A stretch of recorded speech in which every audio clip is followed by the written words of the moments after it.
नमस्कार, जय हिंद, वंदे मातरम साथियों। जैसा कि आप सभी को पता है, मनोविज्ञान की टेस्ट सीरीज चल रही है जिसके 30 प्रश्न में लाता हूं।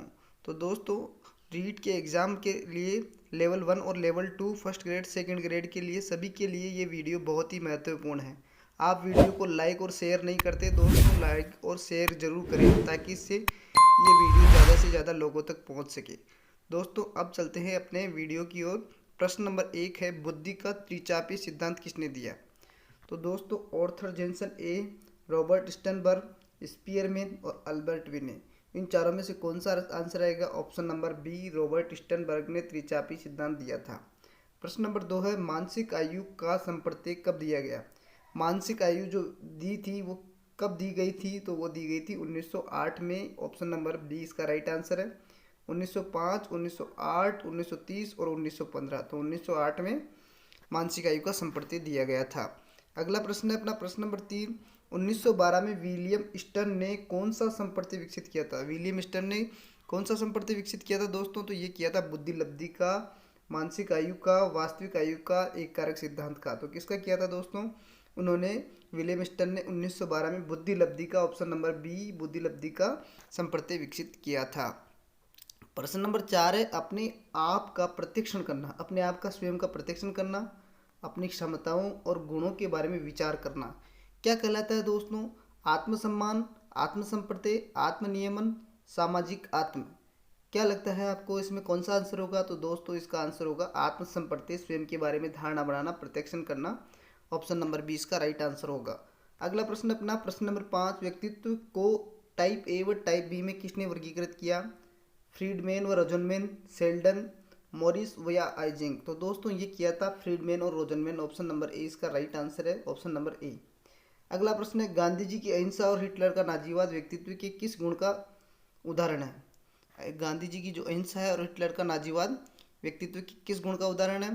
केंद्रीय विशेषक, गौण विशेषक, प्रमुख विशेषक या उपयुक्त सभी। इसमें कौन सा होगा? तो दोस्तों, इसका उत्तर होगा ऑप्शन नंबर सी, प्रमुख विशेषक, जिसे कार्डिनल ट्रेट्स भी कहते हैं। तो ये ध्यान रखिएगा, प्रमुख विशेषक इसका आंसर होगा। अगला प्रश्न है अपना प्रश्न नंबर 7। मूल प्रवर्तिक जीवन शक्ति जो ईड को ऊर्जा प्रदान करती है, वह क्या कहलाती है? जीवन प्रवृत्ति, लिबिडो, मृत्यु प्रवृत्ति या दमन।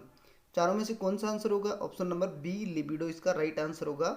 ईड को ऊर्जा प्रदान करती है। प्रश्न नंबर 8 है, दबाव है। दबाव क्या है दोस्तों? उद्दीपक है, नौकरियां है, व्यक्ति व पर्यावरण के मध्य समव्यवहार है या उपयुक्त सभी। इन चारों में से कौन सा आंसर राइट होगा दोस्तों? तो ये होगा ऑप्शन नंबर सी, व्यक्ति व पर्यावरण के मध्य समव्यवहार है।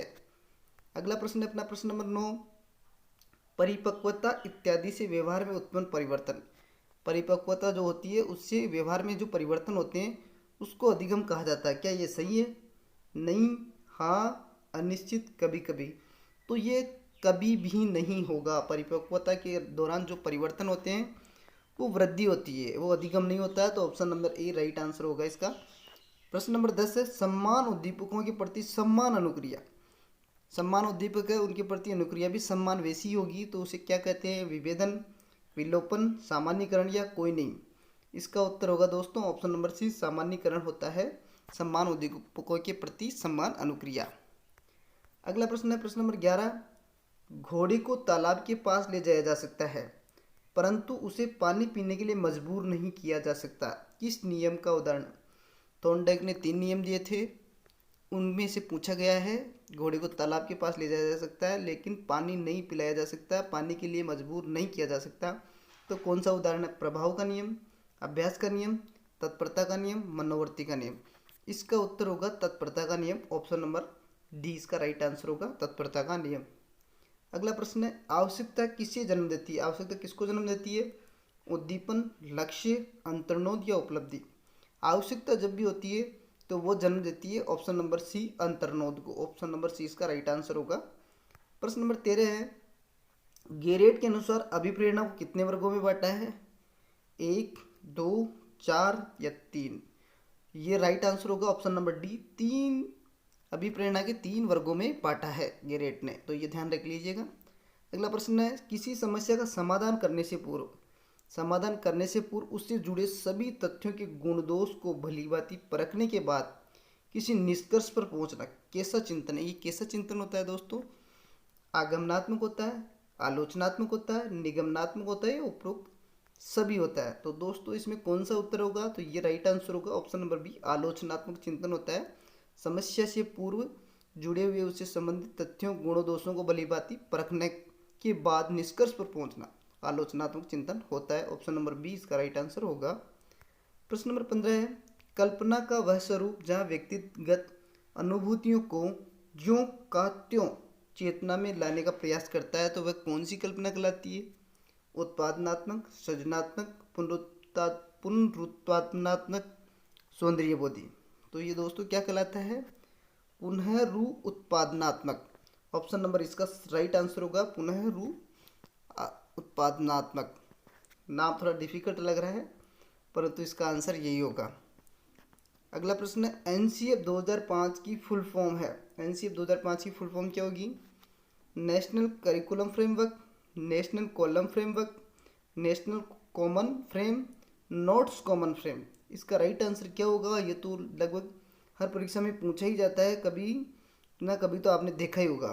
तो इसका राइट आंसर होगा option number A, national curriculum framework.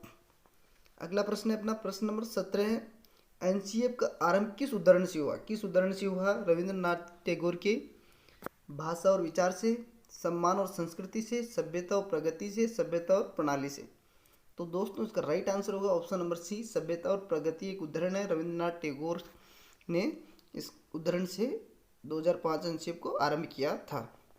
अगला प्रश्न है, किस धारा में अध्यापक के दायित्व है?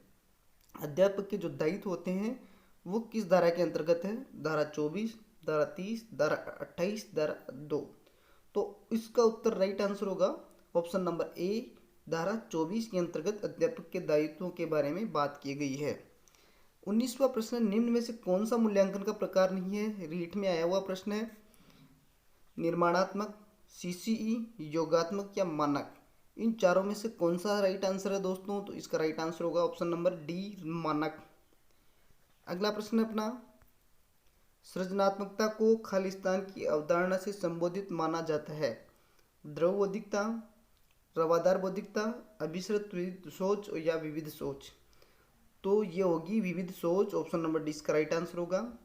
प्रश्न नंबर 21 है, किसी भाषा के स्वीकृत ध्वनि संयोजनों को इसके खालिस्तान नियमों के अंतर्गत बताया गया है। ध्वनि संबंधी, वाक्यात्मक, व्याकरणिक या विभक्ति विषयक। तो इन चारों में से कौन सा आंसर होगा दोस्तों? ये होगा ऑप्शन नंबर ए, ध्वनि संबंधी होगा। अगला प्रश्न अपना प्रश्न नंबर 22, जब सोचने की प्रक्रिया किसी भाषा द्वारा प्रभावित होती है, जब हम लोग सोचते हैं तो वो भाषा द्वारा प्रभावित होती है, तो ऐसी स्थिति को क्या कहते हैं? संस्कृति प्रभावित, भाषा निर्धारित, संज्ञानात्मक पक्ष या सामाजिक भाषाई। तो इसमें इंपॉर्टेंट क्या है? भाषा, तो भाषा निर्धारित ही होगा। ऑप्शन नंबर बी इसका राइट आंसर होगा। अगला प्रश्न है 23, अपने अनुभवों लक्षणों के आधार पर उपकरणों में खराबी के कारण की परिकल्पना का परीक्षण कर रवि उपकरणों की मरम्मत करता है। वह उपयोग करता है, किसका उपयोग करता है इन चारों में से? अंतर्दृष्टि का, कलन विधि का, मानसिक दृढ़ता का, अनुमानी विधि द्वारा। तो दोस्तों इसमें क्या कर रहा है? रवि अनुमान लगा रहा है। ऑप्शन नंबर डी इसका राइट आंसर होगा। प्रश्न नंबर 24 है, भाषा के अर्जन और विकास के लिए सर्वाधिक संवेदनशील अवधि कौन सी है? कौन सी अवधि है दोस्तों? जन्म पूर्व अवधि, प्रारंभिक बाल्यावस्था, मध्य बाल्यावस्था, किशोरावस्था। इसका राइट आंसर होगा ऑप्शन नंबर बी, प्रारंभिक बाल्यावस्था। बहुत ही महत्वपूर्ण प्रश्न है, स्टार लगा लीजिए इसको, बहुत ही महत्वपूर्ण प्रश्न है। अगला प्रश्न है 25 नंबर का, निम्नलिखित में से कौन सी लॉरेंस कोहलबर्ग के द्वारा प्रस्तावित नैतिक विकास की अवस्था नहीं है? नैतिक विकास की अवस्था कौन सी नहीं है? प्रसूति अवस्था, सामाजिक अनुबंध अभिविन्यास, मूड संक्रियात्मक या उद्योग बनाम अधीनता अवस्था। इसका राइट आंसर होगा दोस्तों, नैतिक विकास की अवस्था कौन सी है? ये वाली सामाजिक अनुबंध अभिविन्यास। ऑप्शन नंबर 20 का राइट आंसर होगा। प्रश्न नंबर 26 है, कक्षा में परिचर्चा के दौरान एक शिक्षक प्राय लड़कियों की तुलना में लड़कों पर अधिक ध्यान देता है। तो किसका उदाहरण है? तो दोस्तों सीधी सी बात है, वो भेदभाव कर रहा है। तो जेंडर पक्षपात होगा, जेंडर पक्षपात। ऑप्शन नंबर ए इसका राइट आंसर होगा। जेंडर पहचान, जेंडर संबंधता, जेंडर समरूपता। तो दोस्तों सबसे अच्छा उत्तर यही है, जेंडर पक्षपात। ऑप्शन नंबर ए इसका राइट आंसर है। अगला प्रश्न है, निम्न में से कौन सा तत्व अभिप्रेरणा से संबंधित नहीं है? अभिप्रेरणा से संबंधित नहीं है, नहीं देखना भूल जाते हैं तो नहीं जरूर देखिएगा। अभिप्रेरणा से संबंधित नहीं है तो कौन सा नहीं है दोस्तों? मूल प्रवृत्ति, प्रेरण, अंतर्नोद या आवश्यकता। इसका राइट आंसर होगा मूल प्रवृत्ति। ऑप्शन नंबर ए अभिप्रेरणा से संबंधित नहीं है।